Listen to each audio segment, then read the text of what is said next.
Hello, everybody, and welcome to this last Q&A session of our virtual Pre-Jeunesse. We will be talking about category up to 6 fiction, a huge category. And for this Q&A session, we have the makers of 16 finalist programs present. Our moderator is Irene Wellershoff, who used to work for a long time for ZDF. So welcome, Irene. We look forward to you moderating this final Q&A session. Over to Irene. Thank you very much, Kirsten. Yes, good morning, good afternoon, and good evening to all the participants and panelists around the world. As Kirsten said, we have got 16 programs today and 20 panelists, but only 7 minutes for each of these wonderful programs. So that's not enough time to go really into depth and to touch every question we could touch. But we try to do our very best. And let's go right into the conversations. Our first program is a number 69, Doopy from the Netherlands. And our guest is Maaike Minne-Klikspoor. She is writer, director, and creator of this program, all in one person. This soft toy, the cuddly little soft toy Doopy, is the lead character of the series. As you are the creator, you can tell us what is the role of Doopy in the whole series, and why doesn't he or she or it, I don't know, talk?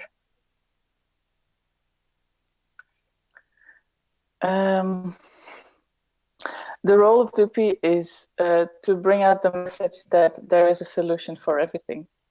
It just depends on how you look at things. I think that was my goal for this whole series, to give small children that message. And what was your second question? My second question was, does Doopy never ever speaks? Oh, no, it was a very... I really didn't want him or her to speak, just to let the Doopy and his body language talk for itself, so that you just can follow the heart and see where it leads the story. Oh. I have the impression that the series is also about the power of imagination of children. Is that true for the whole series?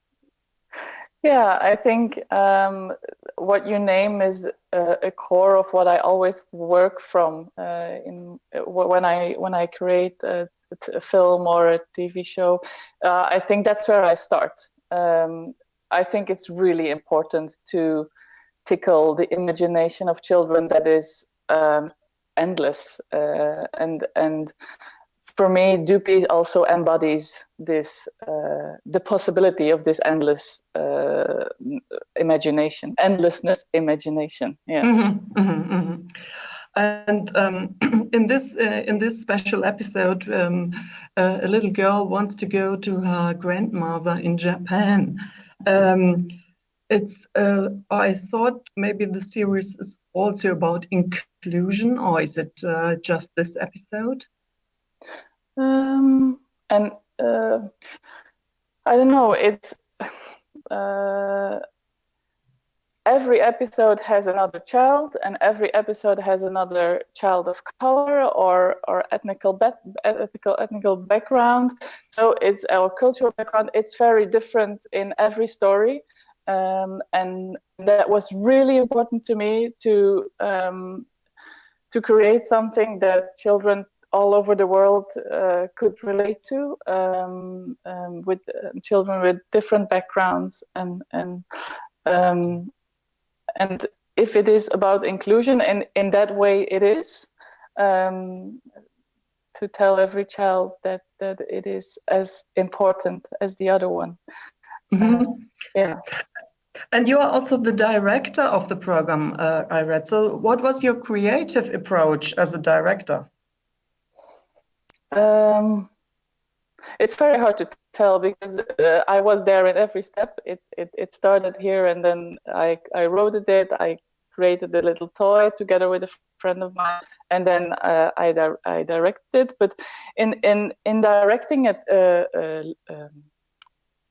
a little puppet, that was really new for me, because I'm normally only working with children. That is really my work field. I love directing small children specifically. So working with a toy was really, really new. Well, he's not a toy, it's a doll. But it's really funny how that worked, because slowly from like the changes that became through directing day 1 and directing day 86 was immense. I really fell in love with this little fella while I was directing it, and it was a whole new experience for me, because what I was directing was this puppet with 5 people around it, and the way I had to make him do what I wanted was really different than doing it with children, than directing children. But funny enough, when I was just giving sounds and just saying, oh, and now is it, I was really directing in sound wise, in a very funny way, and that worked so well. And people who were watching me were really thinking sometimes, what is she doing? But it turned out really well. And the puppeteers, they really loved it and said that it really helped them feel the little doll. So in that way, directing this whole series was really new for me, because I had to direct. Very interesting.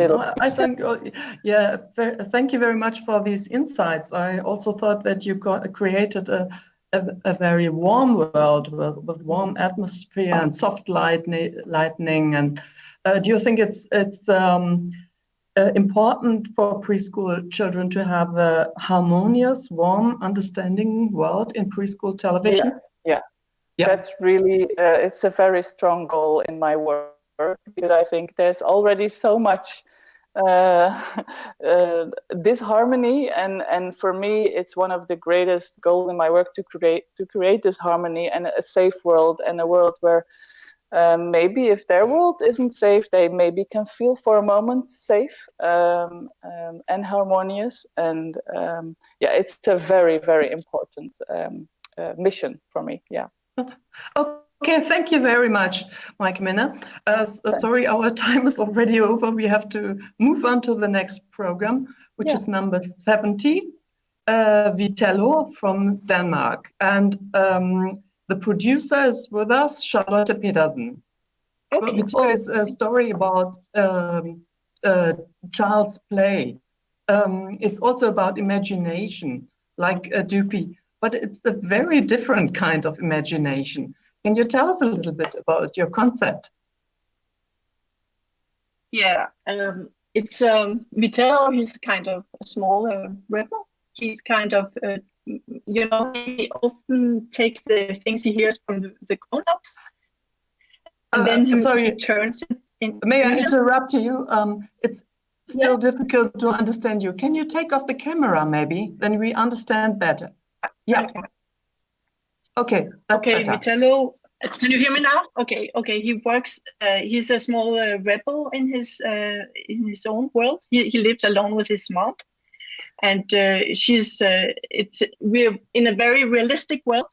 It's everything very realistic. The kids are very cute and nice kids, but they're always completely nice. And also for the grown-ups, they're also realistic. The mom is like kind of very nice and caring mom, but she's also being sometimes speaking to him in a bit harsh way, like you irritated with him and stuff, like it would be in a natural family talking. And Vitello, he's a bit left to himself.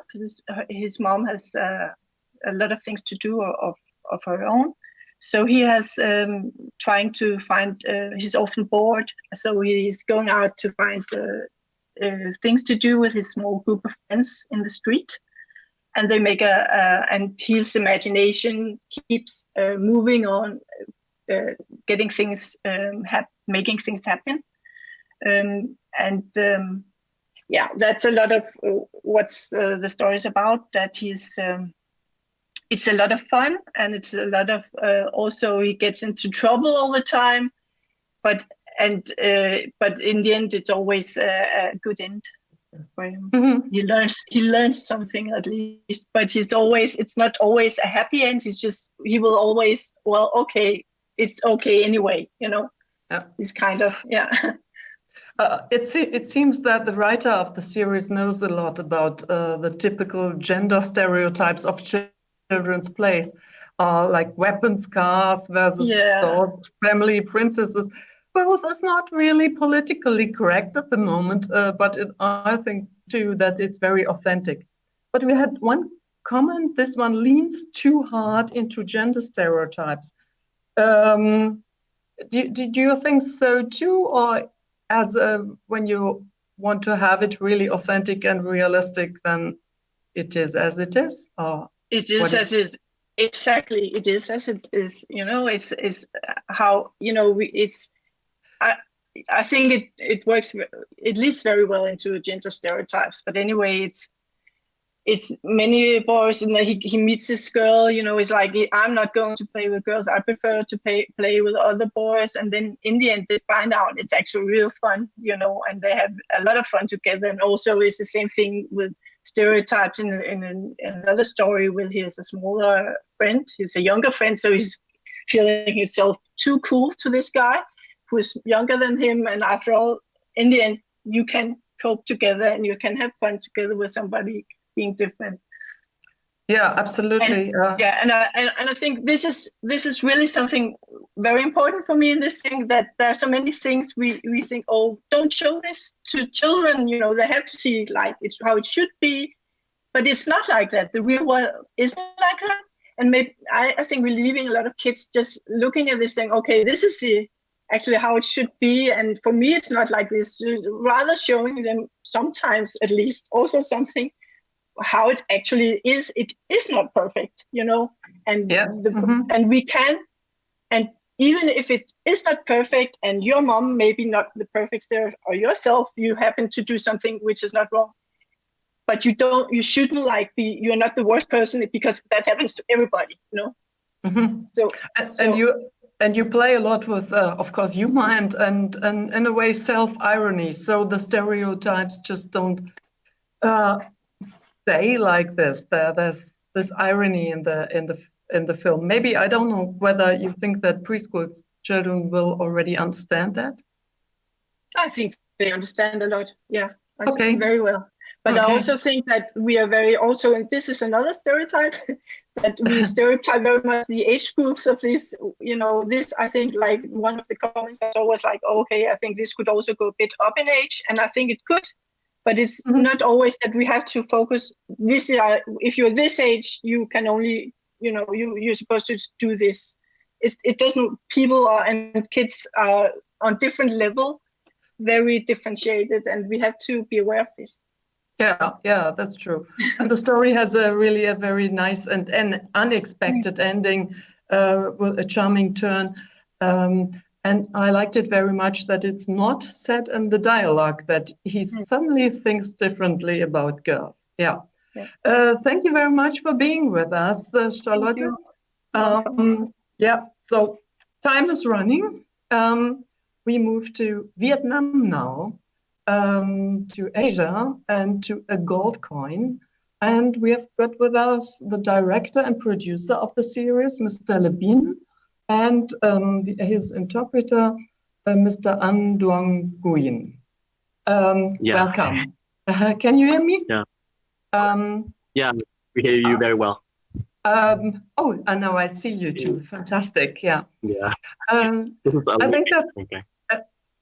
Welcome. This is a traditional fairy tale from Vietnam, but as most fairy tales, with the story is quite universal. Do you think that the message is still relevant nowadays? Sorry, I'm trying to listen to him, and then I will to interpret into English. Okay. So I believe that, okay, even though this is the fairy tale, with all the characters and the roles in the fairy tale, but I still think that the thing inside, like thing about money, still is true to the real life today, especially to the lifestyle in Eastern cultures. So, yeah. Yeah, I think that also in Western culture, sometimes boys do not know that they should go out into real world and not stay always home with parents looking after them. So the artwork is very beautiful. Where did the inspiration for the artwork come from? Chơi với trẻ con và nhìn cách vẽ của trẻ con và hiểu cái sự đơn giản của trẻ, khi mà trẻ con tiếp cận với cái cách thức đơn giản để tiếp cận đến cái tâm hồn của nó, và từ đấy thì với nhiều năm nay đã đúc kết ra rằng là cái cách giản dị nhất, những cái màu sắc mà các cháu thích thì dùng vào trong cái tác phẩm. So I often play with kids for so many years, and then I can understand how they interact with the toys and with the world out there. And when they interact with the artwork, I create my own, and I can see that, okay, their imagination and also their they have many beautiful ideas, and when I interact with them, I can feel it. That is just why I choose to include in my work all the things they interact, all the things they want to play in my artwork. Ah, interesting. Mm-hmm. Yeah, I thought that you choose a traditional style, traditional Vietnamese art as the style for your story, to maybe give the message to children of today what their culture is coming from? So I'm an artist, so that I follow that lifestyle for such a long time, and I don't want all the traditional things to be faded away. So that's why when I want to play with kids, so I give them many artworks like this, okay, and they are very interested in with that, and I tell them, okay, about the traditional things, traditional artworks, and they're so curious about that, okay, and they feel like that all the memories about the past life, okay, just living, and they can raise their curiosity and also the love for the traditional things, traditional cultures in Vietnam. And that's why I choose that ways of directing. Oh, thank you. It's good to hear that children and maybe parents also still appreciate the slower pace and traditional look of fairy tales in Vietnam. So good luck with the series, and thank you very much for being with us. Mm-hmm. Thank you. We are moving back to Europe, to Sweden, number 72. We have got Magnus Samuelsson with us, director and producer of the series. Yeah, I can see you, I can hear you. Fantastic. I read that you did some research before creating the concept, some kind of market research or psychological research, what the favorite animals and pets of boys are. Yes, I didn't do that. There were some researchers at work who did that, and then find out that dinosaurs was a big thing among boys and girls as well. But we made this mostly with the boy in mind, the boys in mind. So yes, we did that, and then we researched a lot of the dinosaurs and which dinosaur is the best and which dinosaur is the fiercest and everything. and everything led to the T-Rex. So we made a T-Rex. Yeah, it's a very good concept, and I think you read this in the commentaries as well. That everyone liked this concept very much. Yeah, you play with tension and sometimes even fear in the preschool program. How do you balance this in a series for preschoolers? So it's hard. We try to make it as like we gave them a promise that we didn't hurt the kid, so he's safe all the time. And but the dinosaur is like, for the adults, he's a threat. So it's we try to make him a bit scary, but not scary for the children as in the show, if you understand what I mean. And but for the adults that are mean, and so like in this first episode, the veterinary is not even wouldn't like to help Trex. So then they had it coming, more or less. The child actor is brilliant, very likable and charming. Was it difficult to find a boy of that age? How old is he for this role? Yes and no. We did a lot of casting auditions, and but we found him quite fast. Actually, he's not that young, but he looks very young. That's one key to it. He's still quite small. We have made this spring. We've made the second season, and after the summer we will make the third season with him. So, and he's still he looks small still, and that's the one key with it. So it's kind of big. He's older than I think, and that has been good for us. Oh, can you tell us how old he is really? He's 8 now. He's 8. Yeah, so it's not that old. When you shot the series, he was younger, or he was 8? He was 7. So he was 7, and we made the series with yes, he was fantastic. He's fantastic. But we made the series. We had the problem with Trex is that the costume is very heavy, and he can't be Rasmus is playing Trex can't be in it for like more than 10 minutes or something like that.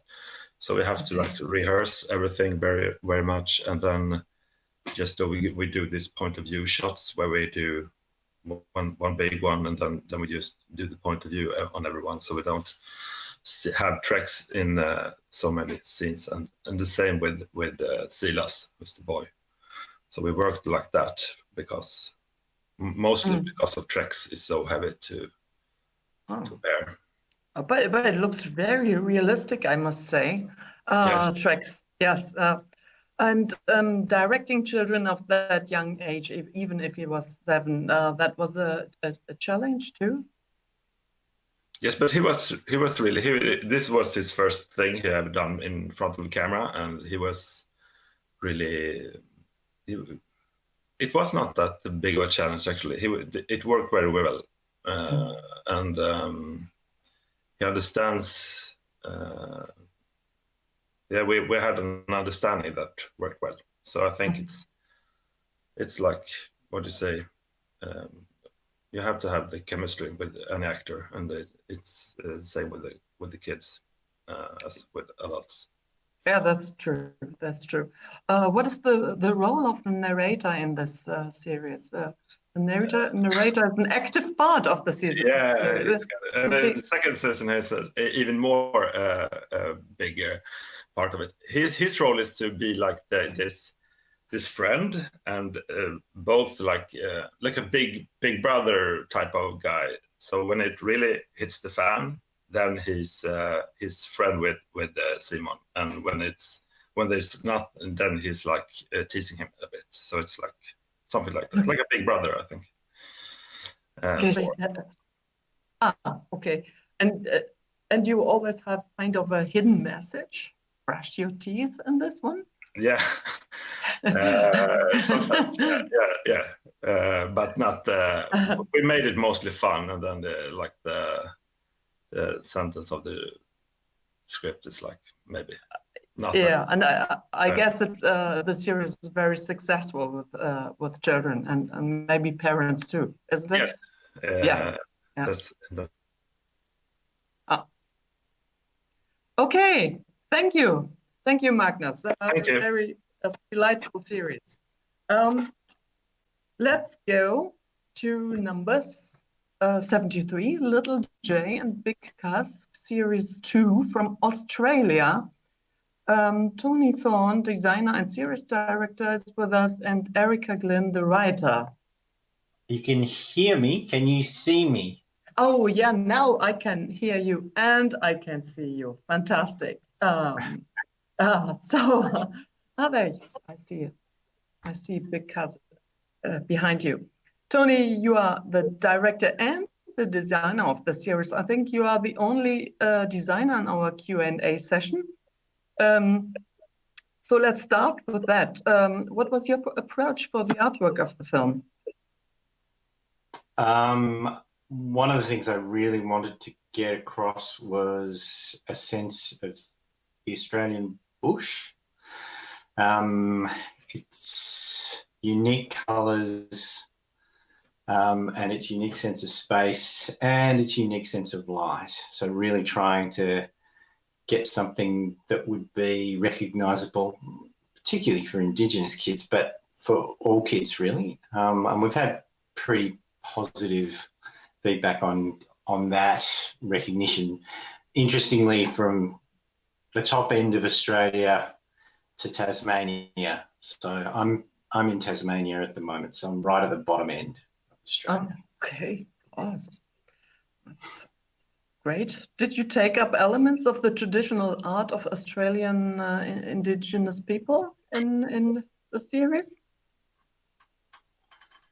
So when we were forming the design and the look of the show, there were a lot of issues. Well, there were a lot of things that we came up against. A show like this had never been made before. This is the first contemporary Indigenous kids TV show in Australia. So there's been a lot of traditional stories told with animation, but this was the first time a show where you wanted to put characters in a contemporary context and really try and tell contemporary stories. So, and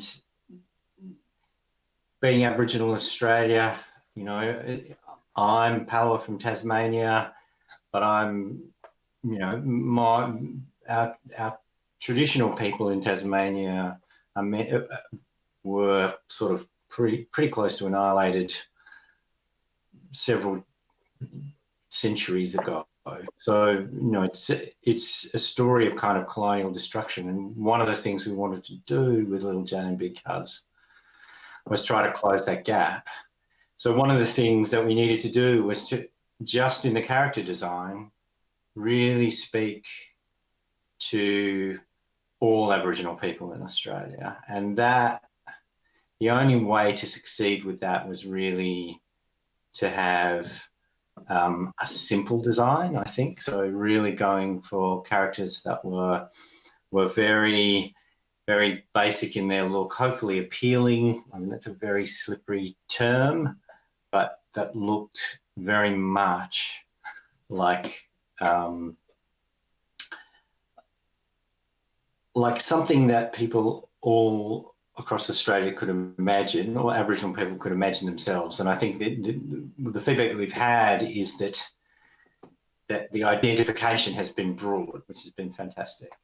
Oh, I get it. It's you chose a little more contemporary design to appeal to children of today, whatever they are, of indigenous origins or multicultural society that you have in Australia. I had the impression that the relationship to animals and to life and death is maybe a little different to, let's say, Western culture. Or is this a prejudice? or did you want to say something about the specific way grandmother and children sees life and death of animals?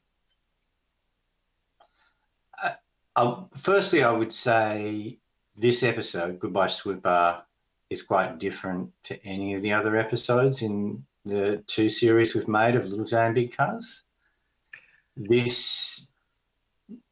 And when Erica Glynn first proposed that we deal with the subject of death, I think we all thought, oh, this is a big and heavy thing. But this is what she said about that.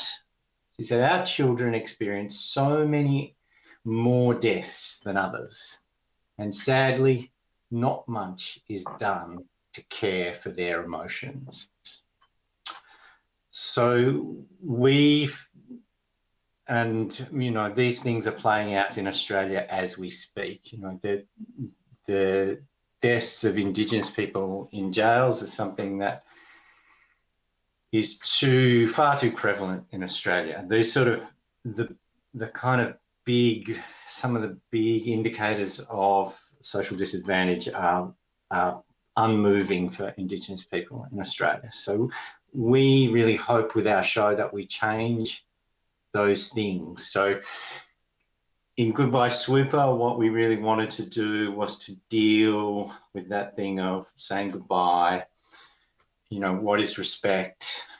Because it's something that's so rarely portrayed in a children's television show.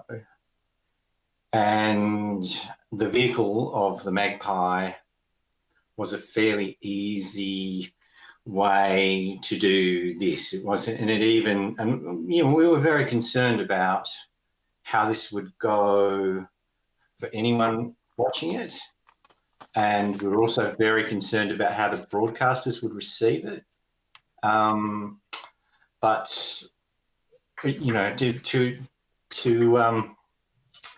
to our pleasure and surprise, they were very supportive of this. But and of course, it has a positive end to the episode. And generally, our shows are about joy and not about grief. But I think it is a really important thing to talk about, and as Erica said, to deal with.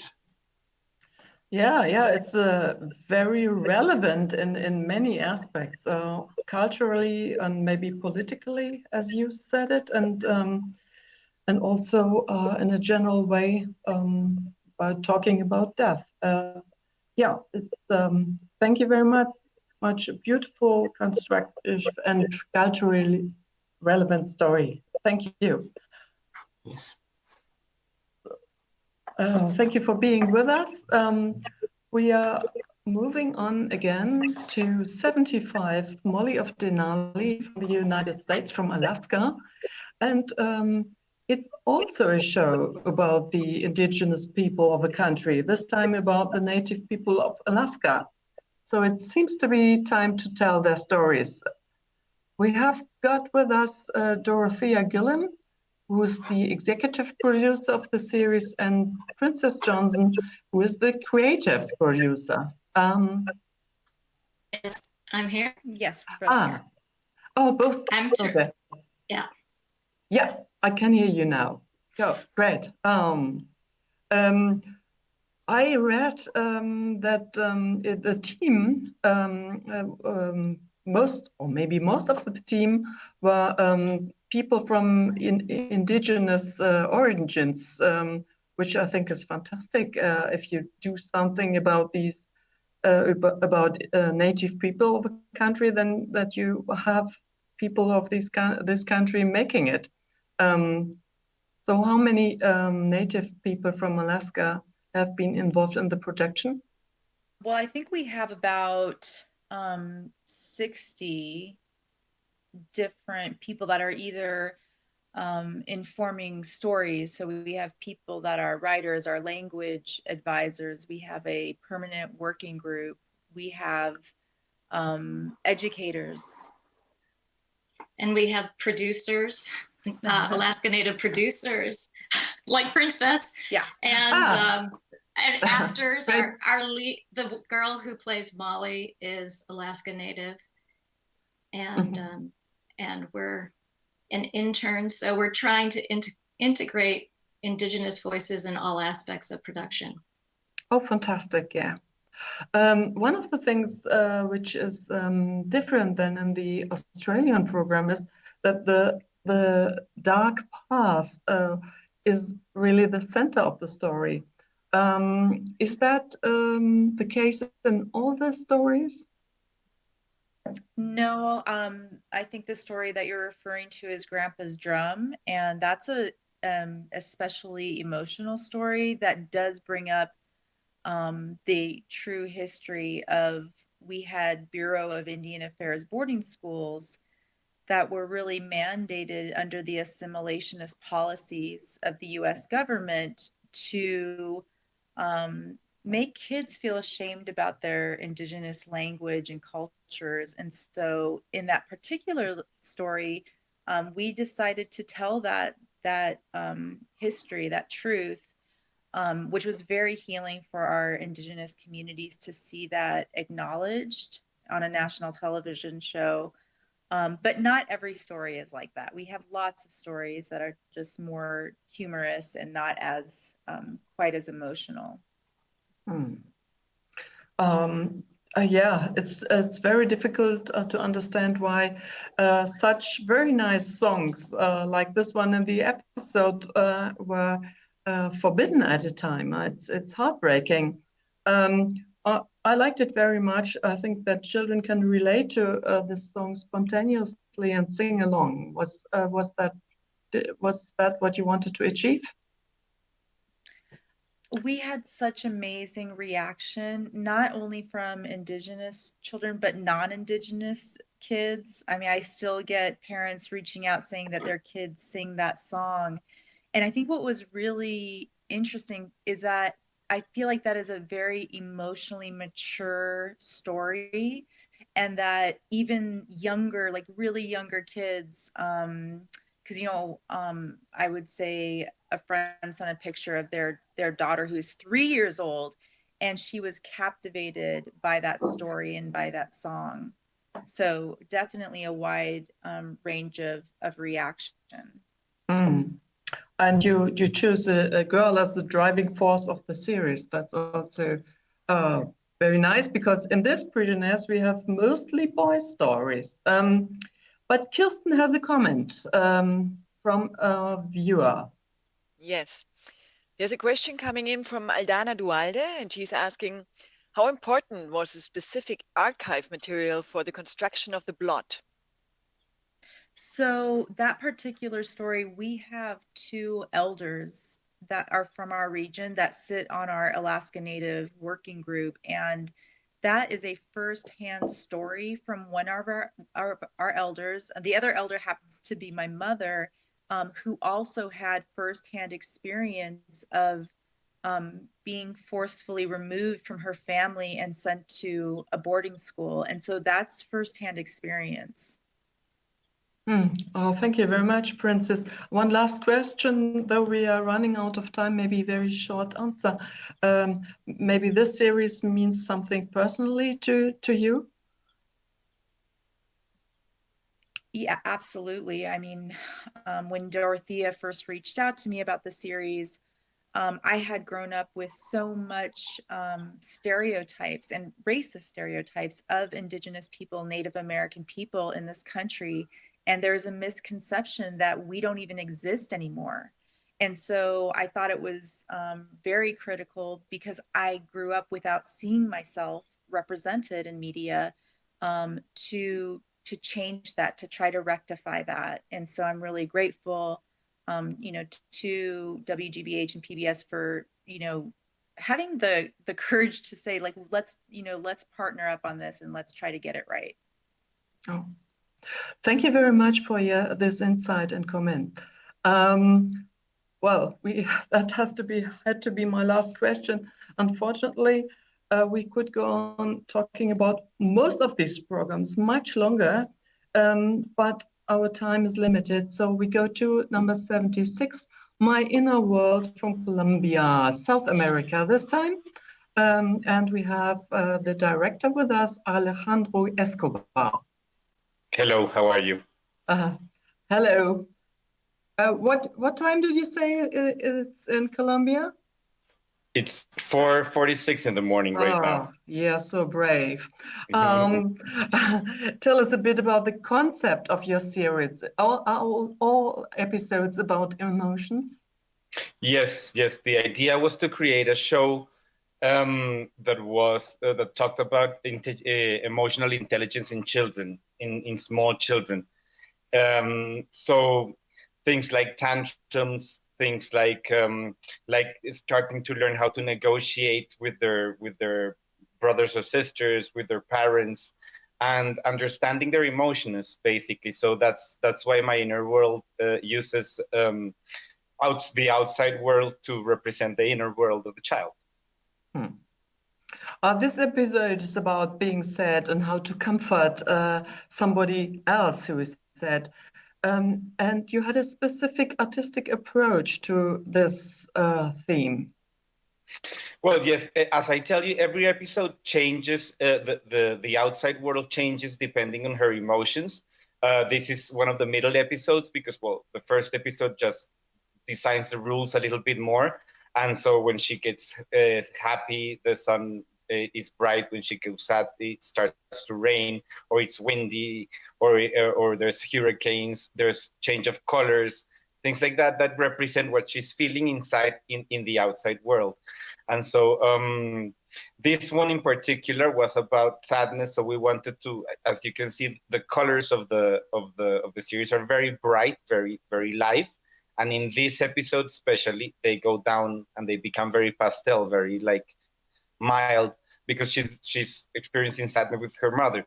When they drink the tea together and they become happy again, you can see the colors are back in its full coloring capacity. Yeah, that's. I think that was made very well. Very simple, beautiful, easy to understand, and strong. Yeah, to match the emotions with the colors. And so, why do you think it's so relevant that children understand emotions? Well, basically, this show was created in a couple of sessions, I think, of moments. One was like, I think it's Candelaria. It's a mixture of my two kids. My kids are a little bit older now, but experiencing their growing up together, and they're growing up. And the negotiation, the negotiation part of being a sibling, and that was a conversation that we have with Mariana Lotterspiel, which is a co-scriptwriter with me, and about how to create this negotiation, these moments of tension between brothers and sisters, not making the brother like the enemy or something like that, nor the antagonist, but to understand that they sometimes clash. And that clash creates emotions, and those emotions are difficult to understand. So that was the beginning of the whole construction. And then came like more or less the commission from the channel, which I was working that moment, to talk about, to create shows. We were doing like a big slot on emotional intelligence and emotions for children. So we used this show for the younger kids, and then we did another show for post-teens, for 16 plus, about the same thing. So so it was really interesting to address emotional intelligence, as I call it, and how kids really start learning in this age to be smart, to be keen on how to negotiate, and which fights to win and which discussions to win or lose. That I really that was something that I really enjoyed. In this episode especially, there's no brother. And the mother appears, which is not very common in the show, because the mother works all the time and the father stays at home, and so we wanted to revert that. In this episode, because of the death of the aunt, the mother comes back home, and so it's one of the only two episodes where you can see the mother. Yeah, I liked it very much that in this episode in your film, the child is comforting her mother, an adult, because normally it's the other way around. I thought that was very nice, very well done, very straightforward. Would you like to add something what we maybe didn't touch, what was important to you? Well, one of the most important things for me in the show, I mean, was a I am very happy about the show because it was a group effort done by a lot of people. The co-director, Maria Isabel Escobar, which has been working in children's television here in Colombia for a long time. And she has a very strong sensitivity towards the wording, towards the rhythm, things like that was very nice. Mariana's work was great. And especially also the illustrator, he's called Rafael Yocten. For me, he's the top illustrator in Colombia right now for children's books. He has done a couple of books that are very, very popular worldwide, translated to more than 20 languages, is his most famous book. And we were colleagues in university, so we were studying both engineering, completely lost, because he's an illustrator and I am a television producer, and we were studying engineering. So we were very, very bored in our classes, and we started to talk together in the university. And finally, 20 years later, we managed to do something together. So that was one of my favorite things about the show. And I think the feedback from the audience was amazing. People really, really enjoyed it. It's been running right now. Colombia is in mega quarantine still, I think. We're very, very much quarantined. So the channels have been using and looking at all their shows they have to like really keep on talking to the children and educating them. And this is one of the shows at the Canal Capital, which I am not right now with. I was until December of last year with Canal Capital. Now I'm independent again. But they really used it, and it's been very, very well received because normally in Latin America we don't talk about intelligence in children. Those words are very, very despairing. No? Children are children, but they're not intelligent. You tell them what to do, and Okay. that's a new thing that happens here. So then your series is really relevant too. Very much. Yes. We really enjoyed making it, and I think parents that have been watching it really have a new tool to understand their kids and to understand themselves and to understand the relationship. Okay, thank you very much. Thank you very much for being with us. Number 79, Vilda from Finland, and Petra Holm, the scriptwriter and producer, is with us. Are you there, Petra? Yes. Yes, great. So who's the scriptwriter? Both of us. Both of us. Both of you are the scriptwriter. I am Susan Melody. Okay, sorry. Somehow I didn't get that we have two guests here. That's great. Yes, I wanted to ask you as writers, where did your inspiration come from? From your own children and family? In a way, because Vilda is, she is 5 years old in the series, and she is experienced situations and things for the very first time. And she can be very, not really afraid, but really anxious, a bit scared. And then she experienced them, and of course she copes with them, and everything is going to be fine. But she's, for example, she is going to the dentist for the very first time, to the hairdresser. She is having a sleepover by a friend's place, and so it's quite basic things that a child do. So, so that's what our parents. So yes, and I can feel myself very, very much from my own childhood, because I was the only child and scared for everything. So that's very much me in a way. and so that's the concept of the series, also to have please explain a bit more about the concept. Yes, it's a series in 18 episodes, and she experienced new things in every episode. Being a little bit anxious, being a little bit nervous, as I said, and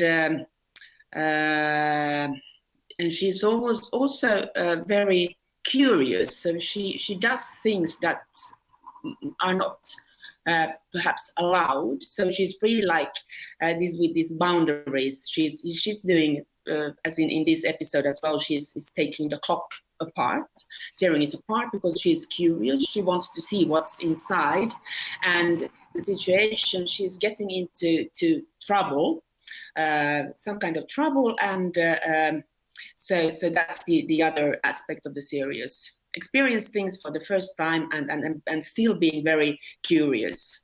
Mm-hmm. The child acts very, very natural. Is the series completely scripted, or does she improvise too?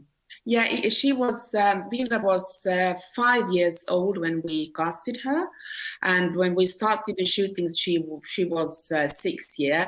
And we had like a quite big casting process.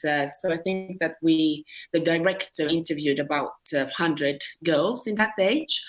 And it's actually scripted in that sense that the director and we, writing the scripts, that we really knew what was going on. But then during the shooting, of course, when you're working with a 5-6 year old, it's more about playing and trying to get the feelings at the situation as authentic as possible. So it was very like line for line and a little bit of play, and then of course some things that should be said, and it was like more like repeating the director's words. Yeah, that worked very. No, I can't hear. Very great. I also like the father. He's very nice with his daughter, but he's also very clearly telling her that he needs to work and that he doesn't accept her lie.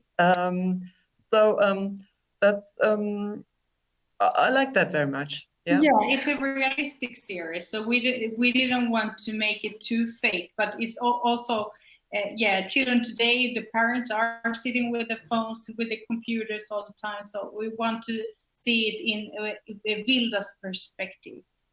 Yes, and in many, I think it's very common in many children's series that the adults, the grown-up, the parents, that they are a little bit like silly, or they are overreacting, or they are a little bit like on top of everything. So we wanted him to be as authentic as possible. So he can be quite, harsh, sometimes saying something quite like, and being, as you said, very occupied with something else, not having the time for her. So we really wanted to create a very authentic father.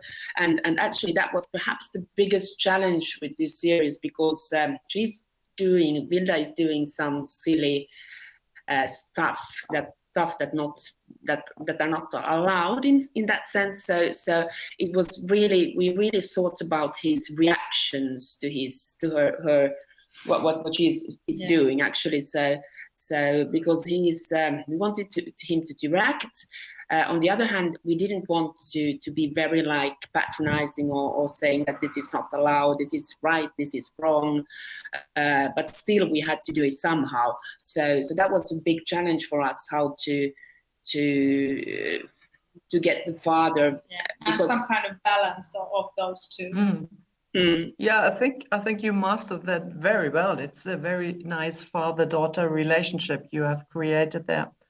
And it's an everyday story, but it's has a lot of suspense, and it's easy to follow that story. That's very nice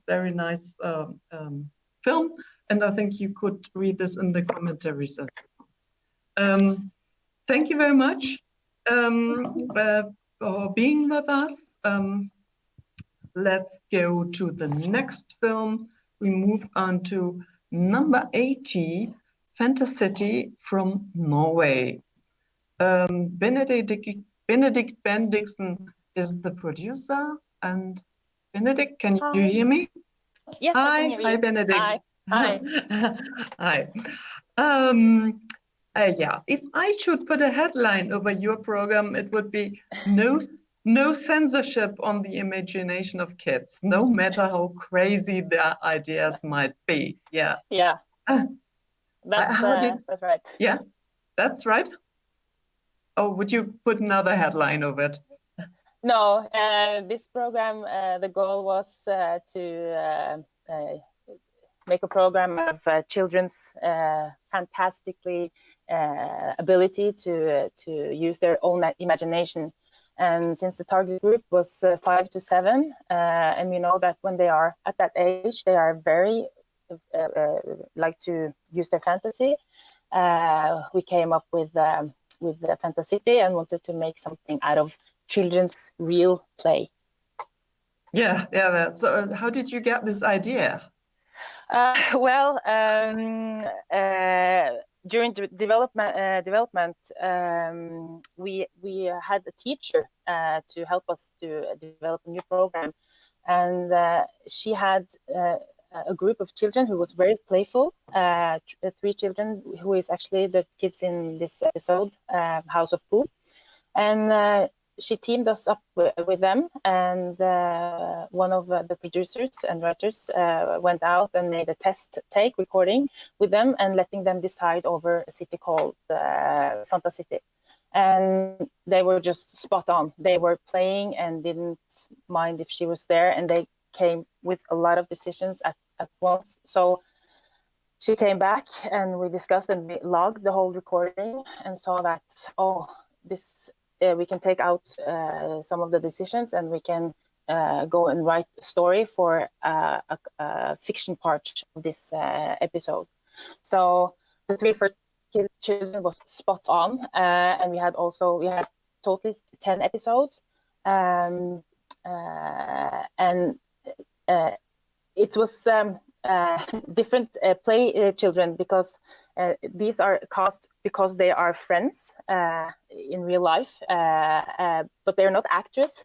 So we had to find groups that were friends from before, and also would wear a microphone, because 6-year-old children, when we came back to do some more recordings and to film them, they suddenly didn't want to wear the microphone, for example, or they were finished playing House of Pooh. Now they wanted to play something else, and we were like, but we need to start for the program. So it was we had some challenges, but this first group was just spot on, and then we saw the potential to make a program based on their own imagination and fantasy, and just embrace that. And some of the ideas was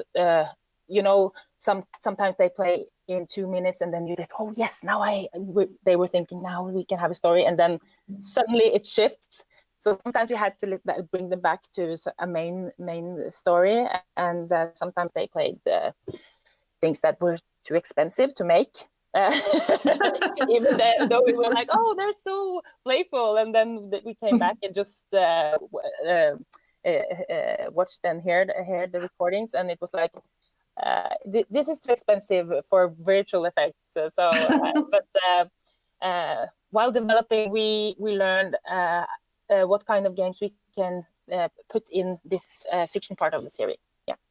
Yeah, that's interesting. So there were some limits to the fantasies of the children, which is the production money you had. Yeah. So how did the audience react? I think I guess the children left it, but were there also some children maybe, or parents or adults who were embarrassed? Most the children, from when they are 5, 6, 7, maybe after 7, they don't play so much with Boo. But the reaction from children was great. We had some reactions, but not many. I was prepared that this will be lots of reactions. It was not many negative reactions on the series, and mostly it was positive, and they liked that the children could decide, and that they were the prime ministers and could decide over the city, and that they think it's funny. They like the poo humor, even though we adults are like, oh, we're so done with that. The children liked it, and I think it's important to be true to the target group. So, but they also played like streets covered in lava and all those cool things that they are playing in the schoolyards in their daily lives. I suppose in many countries it wouldn't be possible to broadcast Fantasy. Was it difficult to get the show green lighted by Super Anarcha? Or no, no, it wasn't not in Norway. No, not in Norway. In Anarcha Super, we are what should I say, a laboratorium for new ideas. And when we talked about this show, it was not supposed to be like, we could push some boundaries and not be like politically correct, and let's just make something that the children are enthusiastic about, and let their imagination come through this program, and let them also get their voice of what they like. So it was not hard, but some things they played we took we couldn't use because it was like they were murdering, like very brutal, murdering each other, shooting, and yeah. So we had to do a selection, so it will fit for the target group. Yes. Well, a really brave program. And last, maybe stupid question: did you have a message in mind, or was it no message at all? No, the message is just give the children a platform, and also to share the imagination between kids, because when they start school here in Norway, when they're 6 years old, everything gets very boxed. They lose their creativity because everything has to be like this or this, and this program was supposed to show that if you fantasy, if you play, it can happen in real life. So don't ever stop playing. And we also got message from schools and kindergartens that they're playing Fantasy at our place, and that was so good and great to hear that they were playing Fantasy, and they were also grown up prime ministers and deciding what's going to happen. So yeah. Okay. So they practice already. I wonder who's going to be prime minister in 30 years. Maybe somebody from your program. Maybe Molly or Herman or Mattis. Okay. We move over. Thank you very much. We move over to the next program. 8316 Hudson from Canada, and here we have Shabnam Rezai with us. Yeah, she is sitting in New York, as I heard, not in Canada. So it's not that early. You are the series creator, the executive producer, and the director, all in one person. Is it difficult to manage so many responsibilities at once? I quite enjoy it. I think I'm a person who has quite a bit of, likes to control things, obviously. But, no, it's been good to have those different roles. Obviously, as a producer, you're kind of looking at the budget and the production pipeline, and then on the directing side and creating side, it's a lot more creative. So I enjoy both roles. Yeah, and sometimes the producer tells the director that the money is spent, and yeah, exactly. So I have to tell myself that I can't do certain revisions in certain scenes, even though I would like to, because we've run out of money. So that happens a lot. I have those conversations with myself in my own head. Okay. In contrast to the Norwegian program we were just talking about, I would say 16 Hudson is message driven. Yes, which messages are most important to you in this series? So the show is centered around four really good friends that live in a building at 16 Hudson, which is this very compact building in a big city. Kids happen to be from very different backgrounds. So Lily has Iranian heritage, and her best friend Sam is of Chinese heritage. And below them is Amala, who's half Indian, half Irish. And we have Luke, who has two dads. So I think this is one of the first shows that features same-sex parents. So themes like that were really important to us, and being able to showcase culture as just a backdrop and really normalizing these children being everyday kids with everyday problems, with the added element of the color of their cultures in their lives and how they enjoy each other's cultures. Hmm. Yeah, inclusion and respect in a multicultural society is definitely important and relevant, as we experience again at the moment. Do you think that children's television can really change something? I think it's the only way we're going to have a better world. Just if you look around at what's going on today, unfortunately, we're at such a crazy time right now with not just Corona, but with all the political upheaval in North America, certainly all around the world. Um, People of color want to be recognized, and media is such a powerful way of showcasing normalcy. So we try and really weave that into the fabric of all of our content in an authentic way by having behind the scenes staff who is representative of whatever story we're trying to tell, whether it's LGBTQ or a person of color or a certain culture. We try and be very careful, but I think that's the only way that we are going to find some equilibrium in giving voice to the so many cultures and people who are not being heard right now. Hmm. I hope you are right, and yet that you can change something, or the we in children's television can change something in the future.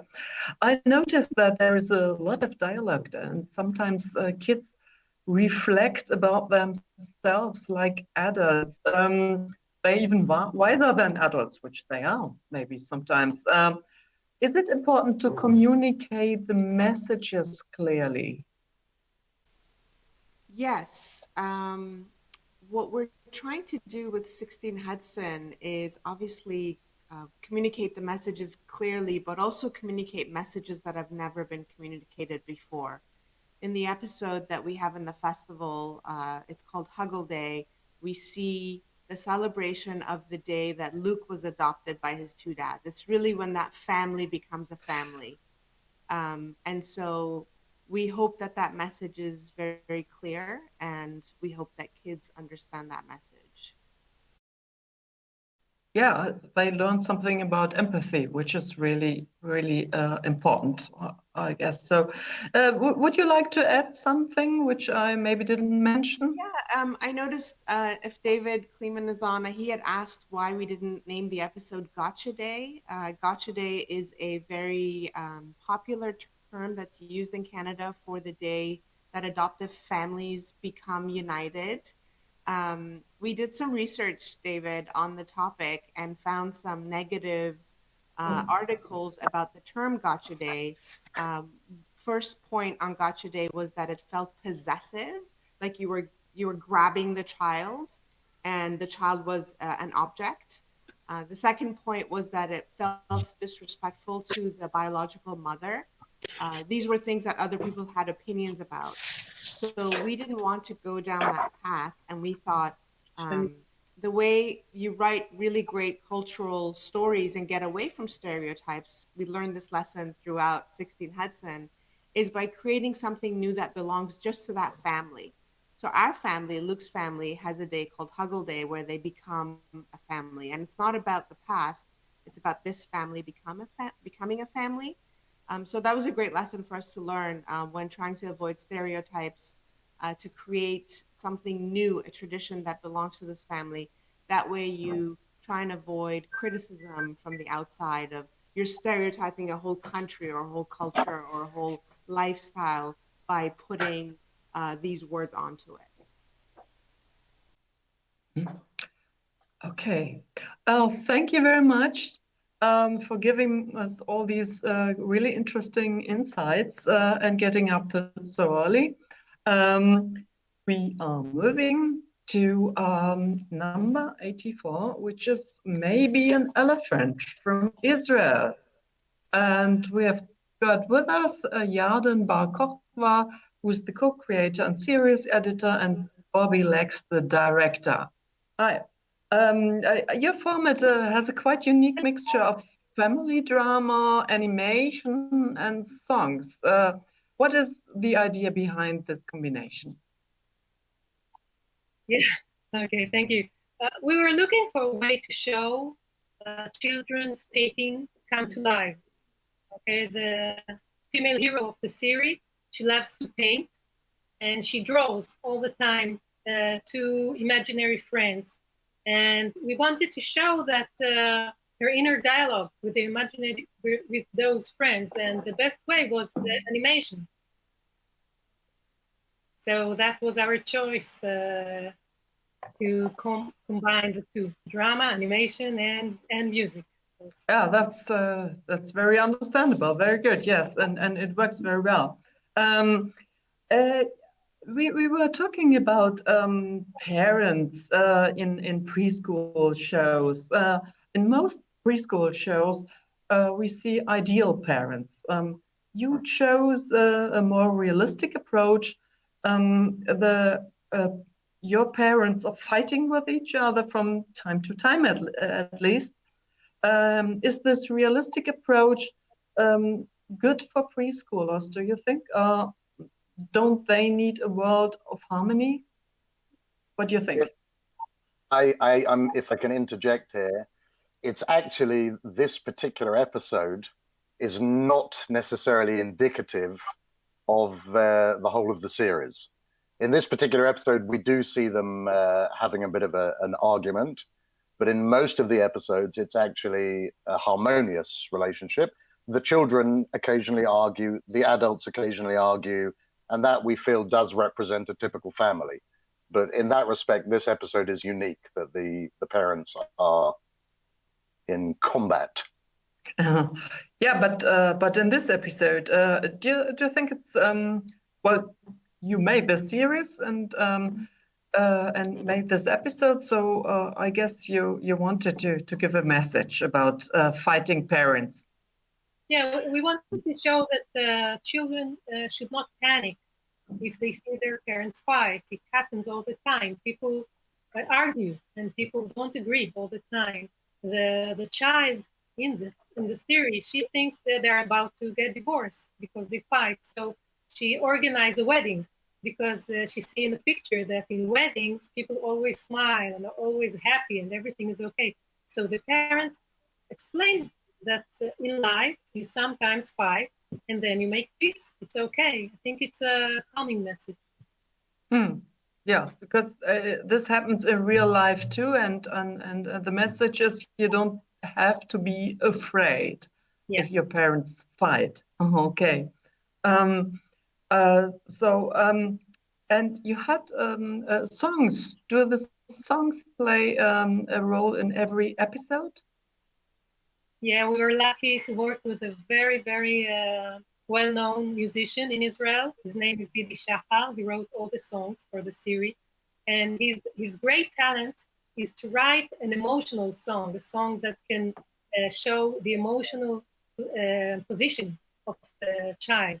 And he does it so well. It's always the best celebration part of the chapter. And what was also, if I can just add, what was also significant was that the whole of the soundtrack was created and mastered by Didi Shachar.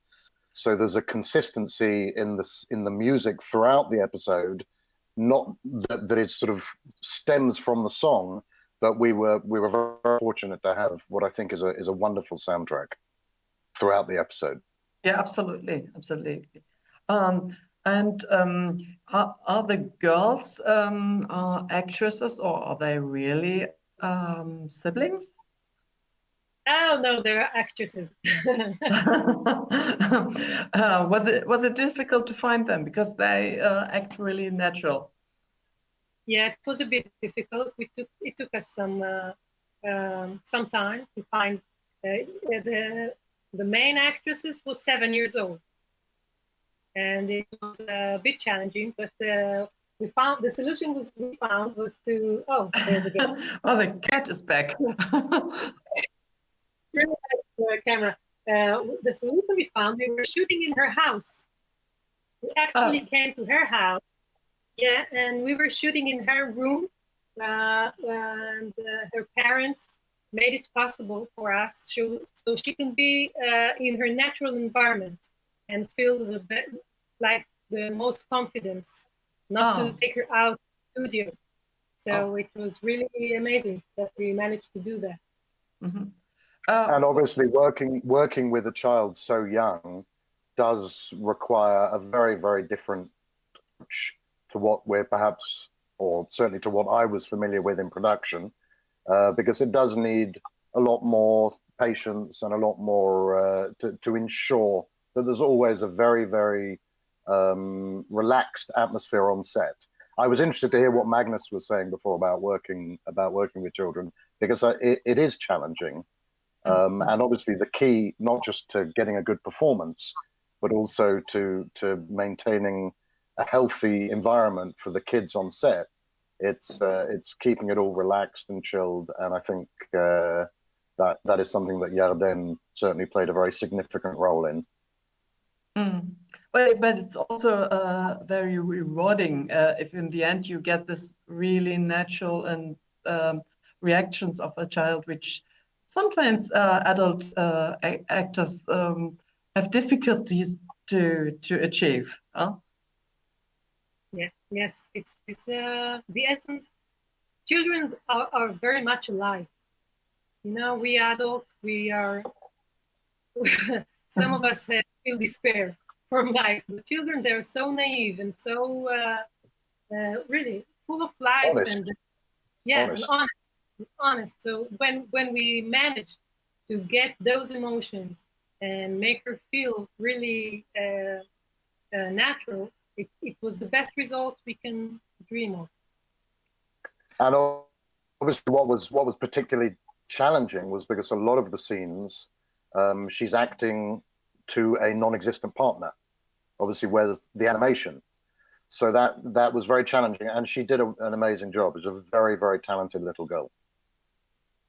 Great, and you have achieved a very authentic series, I must say. Thank you. Thank you very much. Thank you very much for it, and thank you for having you here with us. And we are going to the next program, 85, Uma and the Beast, from Argentina. And do we have two people here, Javier Ignacio Luna Cook, the content director, and Ivan Stur, the animation director? Hello. Hello. Hello, you're there. You hear as well? Hi. Yeah, I can hear you very well. I always have to ask this question: what time is it in Argentina at the moment? Now it's 7:30. Oh, that's it's okay. Just starting to get the sun outside. Oh, okay. Yeah, this is the third program in this category about indigenous people of a continent. Your film is, of course, different than the others because it doesn't take place now in the present, but in prehistoric times when there were still giant ground sloths and saber-toothed tigers still alive and around. What is it that fascinated you about this time? Well, yeah, first of all, the thing that we enjoy most from the world itself, we only saw it in museums here in Argentina. So it's not well known, even though it's our background from everybody in Buenos Aires and in Argentina. It was kind of a secret theme. So as we like that kind of things, we wanted to bring the beasts, the animals, not the cultural aspect of it at first, but we wanted to show that world through the eyes of a kid. And we knew that kids had real contact with these creatures. So in the writing moment, we developed the culture we wanted to portray next to these creatures. Yeah, it's really fascinating. I was surprised to see this, especially this giant ground sloth there, which is so big, or used to be so big. I looked it up in Wikipedia. And it's, of course, a big adventure. That's the idea. Okay. You want to go and look for more information. Yeah, that's the big adventure for a small boy.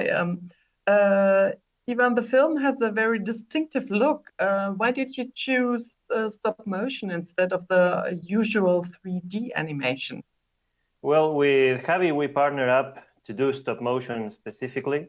At the studio, we do also a little bit of 2D animation for commercials, but our main passion is stop motion animation. And we were really eager to portray animals in puppets and study also their behavior and how they would have behaved in the past, referencing with animals from the present. And I think that stop motion for us give us an opportunity to create a very particular aesthetic. Also with Vero Arcodazzi, she is the art director, and she brought us the presentation of this paper world, creating like sharp like forms around with the grass and the trees and the animals.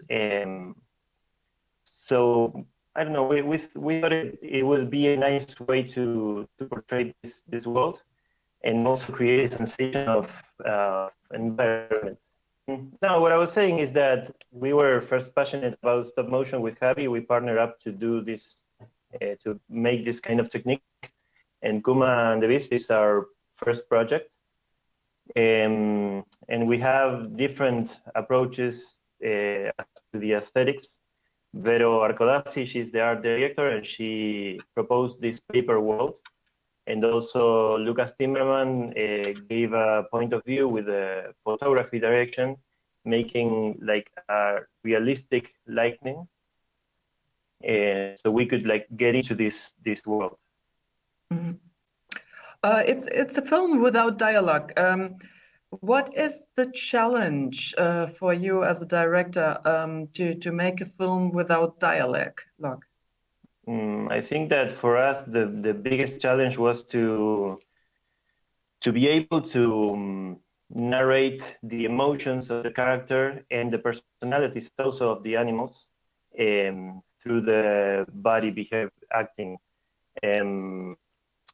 We chose not to do it with dialogue because first of all, it was more a sensorial experience, a sensitive experience for him with the adventure.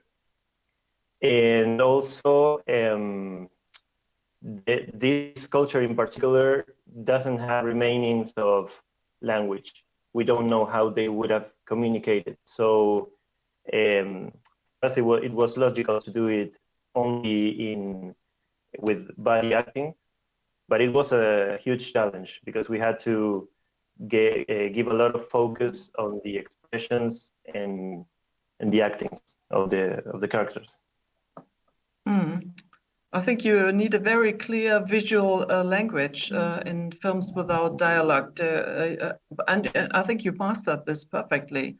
Congratulations! Thank you very much. Thank you. Are you going to make more films about this prehistoric world, or is that one-off? Well, the subject appeared for us as a series at first. So we wrote 4 episodes first.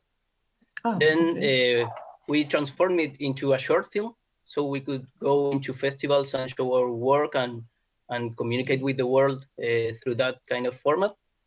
And we started working on a transmedia project, avoiding the series because of costs and production capacities that we had. But maybe now the series come back and we start developing it as a series. But it was a first step. We wanted to move into interactive things because we work with interactive things for tablets and phones and educational content related to that. So the series was not needed in the middle. But we know that the world is big enough to cover a series maybe. It would be beautiful to develop it. Yes, I think. Sorry. Yeah, please. Sorry. As the subject is growth and exploration, we think that we have much more to tell about this world, and it's our first content like made by us, by the studio. So yeah, we thought about this project as a transmedia project also. Oh yeah, that really makes sense. Then people don't have to look it up in Wikipedia and can see on your website what ground sloth was. I read also that the giant ground sloth was extinct by the first humans in South America. But okay, that's another story. And. But I think, yes, you're right. There are many, many more stories to tell when you go very far back into human history, which might be really interesting for children. Thank you very much for being with us, and wish you a lot of success with this film and with your series. Number 86, Schum's Odyssey from France. Julien Bizarro, the writer and director, and Claire Paoletti, the co-writer and producer. I'm very happy that we have here a film from France, because I know that France has such a fantastic animation industry, but we we don't get very often films from France in the PJI20. So please encourage other people from France to send programs in. Yeah. You saw, I'm sure you read that the PJI20 delegates like the script, the artwork, the sounds. They found the film touching, moving, and poetic. I think they are absolutely right. So is this story based on the book, or is it an original idea by you? Yes, so yeah, the film is an original idea. We had it both together with Julien, and we developed it during 1 year. And I have to say, following what you said as an introduction, that the ZDF was co-producer of the film, which was very, of course, important to us. And it was such yeah, so it happens that France and Germany work together on such this kind of let's say long short film. It's special TV actually. So what was your artistic approach to the story? I think most of the story is without words. Only the humans are speaking. And what kind of artwork did you have in mind when you started that work? Well, okay, I go. Our first idea was that we wanted to tell a story on animal level. As you've seen, we are always with the little outlets, and we were trying to tell the story from their point of view. And what is so important to us, it was that there won't be any dialogue. And in order to be closer to animals and to find a way for the animals to express themselves in another language, let's say. So it was our starting point. This is the reason why we choose not to have any dialogue, and we choose to work with a fantastic sound designer, French one, who is working a lot in cinema, and he has created the animal voices using different elements, human voices, penguins, monkeys, this sort of, growls, cries, shouting voices, and yeah. Am I answering your question properly? Yeah, of course. Yeah, I noticed the purring of a cat too. Yeah, but also the images have a very distinct style, distinctive style. The images, the pictures, the artwork. It's very beautiful. Thank you. It's a 2D animation on computer, and it's made with Animate, so it's a software. We like to not use line, so we can play with the light and shadow and color. So we don't have a frontier in between characters and landscape. To have this kind of integration between both the characters and landscape as well. Yeah, I think you understand. Yeah. Yeah. It's also a very emotional story, very moving, and maybe for small children even scary, because these are just babies, and they have lost their mother, and the world is very dangerous. What did you do about this? That it's not getting. Oh, I mean, you wanted to have a lot of suspense. Yeah. And you achieved this absolutely. But still to keep young viewers watching that. Yeah, it was quite a challenge, I have to say, because indeed we wanted to have a strong story. Not even if at the very beginning of the story we have a tempest, which is strong, but we wanted to show it in a poetic way. Yes, poetic way, in a funny way, let's say, not to be too scary for kids. And in the end, I think that it was it was such a challenge to manage it, and we had the experience, we had the chance to experience how it worked on young people, because we, as you know, the film was released in France in theater, so in cinema.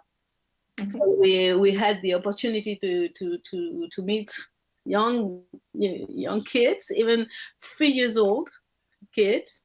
And there seems to be sometimes they are a little bit scary when, for example, the crocodile arrived in the pictures at the very beginning of the story, and here it was a little bit tricky for them. But in the end, as the story is positive, as we're trying to tell a story about those little animals who are surviving. Kindness. With a lot of kindness and with positive issues, let's say. Mm-hmm. I found the role of the humans quite interesting. They are more a threat to the animals than a help, and even the children in the end, they don't save the animals. The owls save themselves in the end. So is this a new way of looking at nature and the relationship between us and animals? Absolutely. I'm so happy you say this because it was really our point to make clear to young audience, especially young audiences, that of course you may like animals because they are so cute, so nice, etc. But they are in the wild. They belong to the wild. You don't have to keep them with you in a human place, and the best way is to help them at a very moment of the story, and then they have to go back to where they belong. And I think that it's very, very important. And all we are living those days with these COVID-19 issues is telling kind of the same thing, meaning that okay, nature is here. We love animals, etc., but we have to respect them, and we have to keep them where they belong and not to be too invasive, let's say. So it was, yes, a message we wanted to put in the story in a way or another. Yeah. Yeah, I thought so, that this is your message. Okay. Yes. So you have answered that already. What I wanted to ask you, whether this is your message. Would you like to add something maybe from the direct point of view? It was a challenging story because, as you say, there is no word, so it was more about a pantomime acting on the characters, but maybe like a silence movie, like all movie, like Chaplin movie, and the challenge was to grip the audience to the character and have empathy for us, for them. So it was very challenging. Voilà. I guess, yeah. It's I guess, but you reached really a fantastic level in your film. Sorry, as I said, we could go on talking about this film. I think the next half hour, but we have to move on again and go to Australia. Thank you very much for being with us. Thank you. Bye bye. And we are now with Richard Jeffrey, who's the director of Bluey from Australia. We had a lot of very nice comments on Bluey. It's refreshing, it's funny, it's a wonderful family series. I have the impression that you Australian filmmakers know very well how to create a good mood in your programs. How do you do that? What's your secret? By the way, I don't see you. Really? My video's on. Ah, here you are. Me. Yeah, you got me. Yes, Cool. I can see you too. Well, the mood we wanted to create, I should start by saying that I'm the director of season 2. Season 1, which Grannies was on, Joe Brum directed, who's also the creator of the show. And season 1, I was the animation director, but I'm directing season 2. And really the mood we wanted to go for, or Joe wanted to get, he's really in many ways for me, it's all observational and very much from his own family life. He has 2 daughters and a family unit of 4. And the thing we really wanted to represent was modern family within the preschool context, and with some classic, and we wanted to sort of move away from all the typical stereotypes that you sometimes see in kids' preschool programs, where the dad is a buffoon and all that kind of stuff. What we wanted to do was just represent a modern family life that people could relate to. And a lot of the stories come from just observational things that happen within his own life and that all of us as parents would see. So that kind of just came very naturally, really, that part of it. It was just capturing what is modern life and what is in a modern family. Yeah, absolutely. It's absolutely timely. I mean, it could have been a day in the life during the lockdown. communication communication with the grandparents via the computer, virtual conference, Yes, yeah. and stressed parents in home office. Yes. Was it also of course, you couldn't know that when you made the series, but it's very nice to have this now. But was it also an intention of you to connect generations? Yes, absolutely. You know, Joe and I have worked together for many years, and I've always felt, and Joe's the same, that really for us, what we want to achieve, and what I actually really believe is a really good secret, is that when you're making a preschool show or any show, is that you appeal to across a wider audience. You know, so it's not just for the kids. Bluey very intentionally does appeal to the adults as well. And I think if you really grab that co-viewership, you just reach a wider audience. And I sort of personally feel that, you know, if a parent feels, if they see a show and they like it and they feel good about their kids watching it, then, you know, you're going to naturally get that nice exposure to it.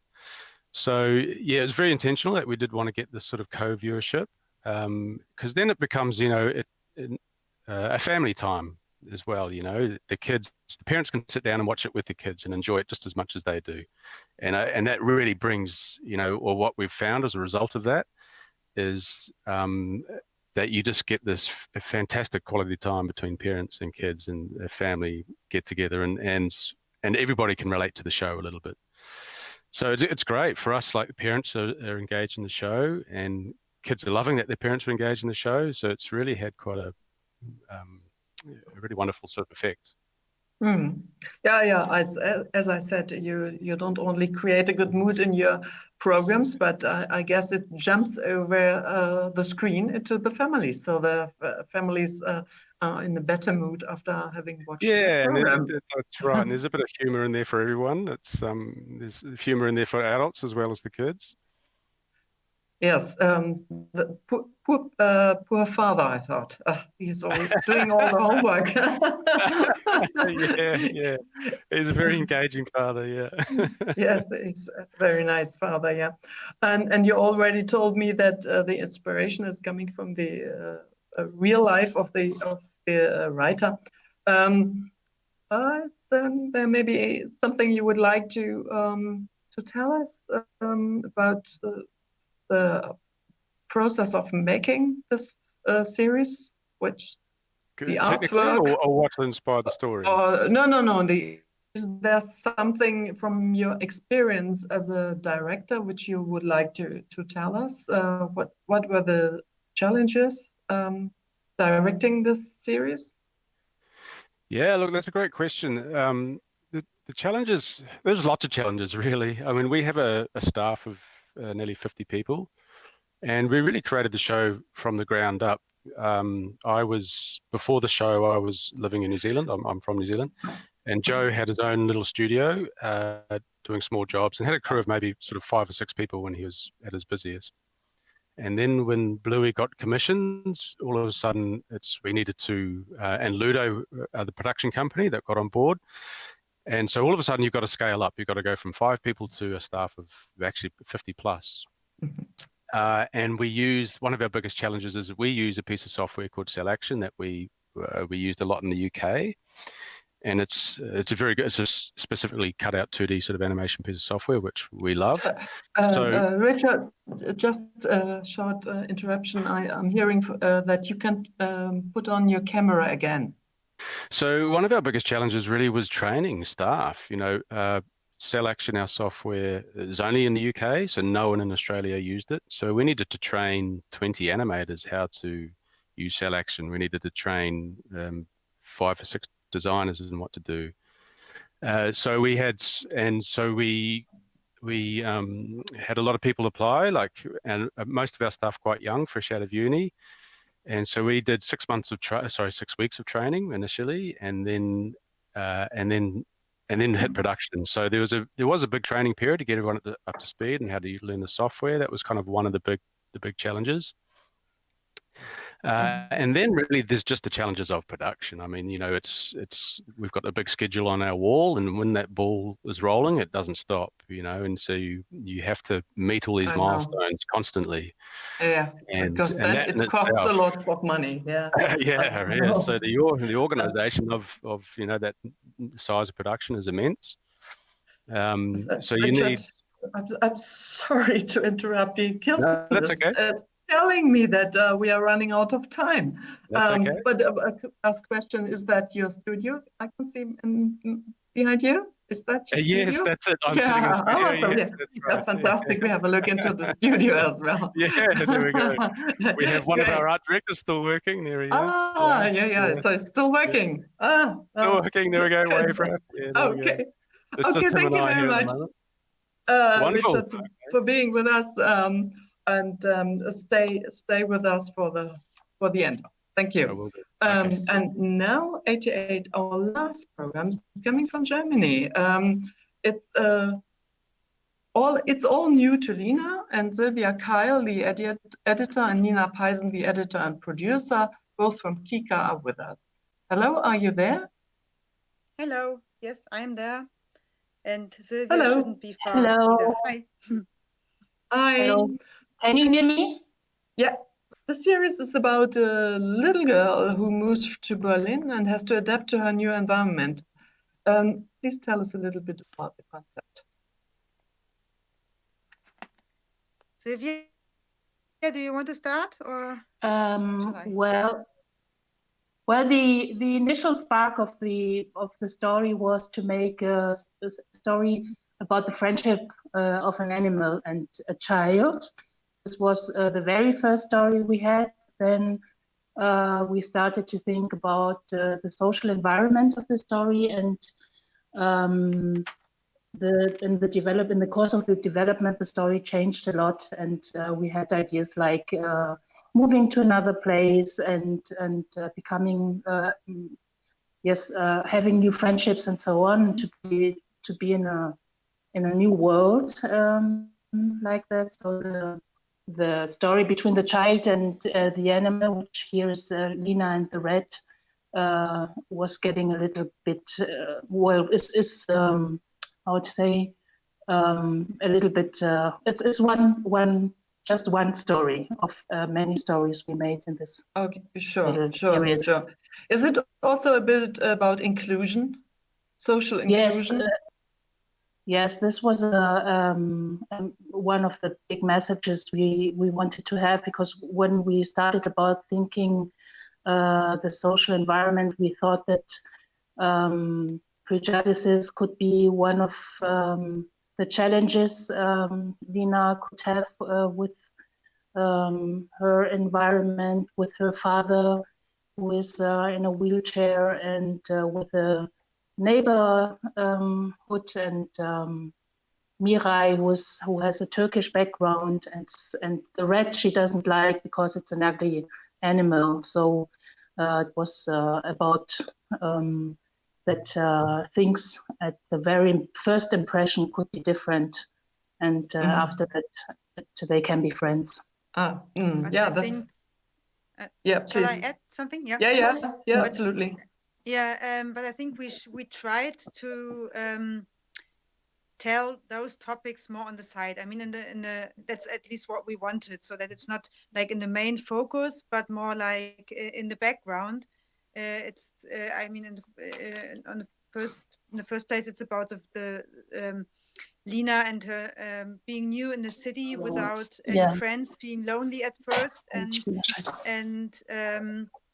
and then experiencing that new things can be hard at the beginning, but eventually things turn out well. And then it's that the father is in a wheelchair is just a fact and not something we made a big fuss about, or that her friend has Turkish background. I mean, that is, we also try to tell a Berlin life, which is very multicultural and very diverse, and of course new to Lina because she comes from a little village and now enters a big city, and things seem strange to her at the beginning when she eats Arabic food for the first time, for example. but then she adapts very quickly because she's a kid and doesn't care. So she Mhm. doesn't care that her friend is Turkish because it's friend and yeah. Yeah. I have a question. How old is the little actress? She, when we, and this is 2 years ago in summer, she was 6 or 7, something like that, but she was quite young. I'm asking this because in Germany has very strict laws on child labor. Children are only allowed to work for 3 hours a day on the set. So shooting with children is very expensive. Because of this, young children in Germany don't see many children of their own age in fictional programs. How did you manage these problems in script writing and during shooting, that she was only allowed to be a very short time on set and she's the lead character? Yeah, that's, I think, in comparison with a series.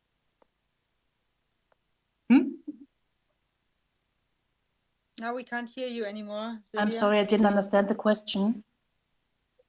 My question was, how did you manage with the strict laws on child labor on set? Because then such a young child was only allowed to be on set for a very short We time. had a lot of. Sorry, I can't hear you. Yeah, I think you have to switch off the video. Yeah. I have.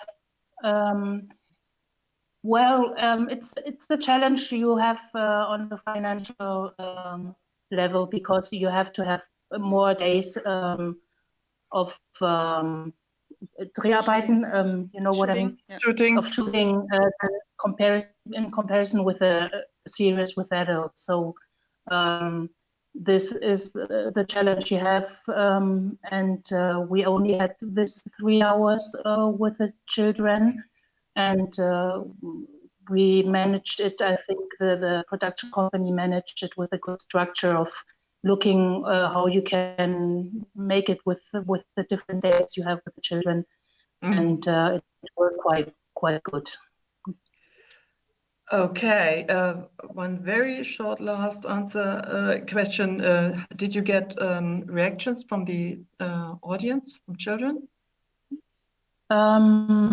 Yes, well, I saw at the beginning, we had it also on YouTube, and I saw a lot of commentaries there. And what I found very interesting is that children, also Turkish children, liked it very much, because they were recognizing themselves and their everyday life a little bit in this. I think, yes, it was okay, that's quite successful. That's great. So you were successful also with your inclusive. Yes. Yeah. Thank you very much. Our time is running out now. Thank you. Thank you very much to all the panelists. It was a pleasure for me to be your moderator at this panel.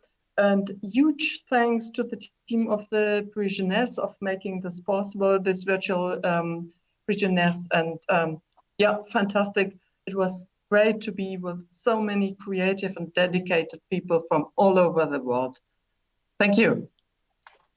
And also from my side, thanks a lot to all our panelists of this last Q&A session, and to Irene for wonderfully moderating this final session. And let me now quickly tell you about the procedures. Please, all panelists, stay on Jitsi, and my colleagues will make sure you can see the live stream of the announcement of nominees right here. And to all our viewers out on the live stream, stay there, give us 1 minute just for some technical switches, and then we have the official announcement of the nominees in the last 3 categories. So see you in a bit.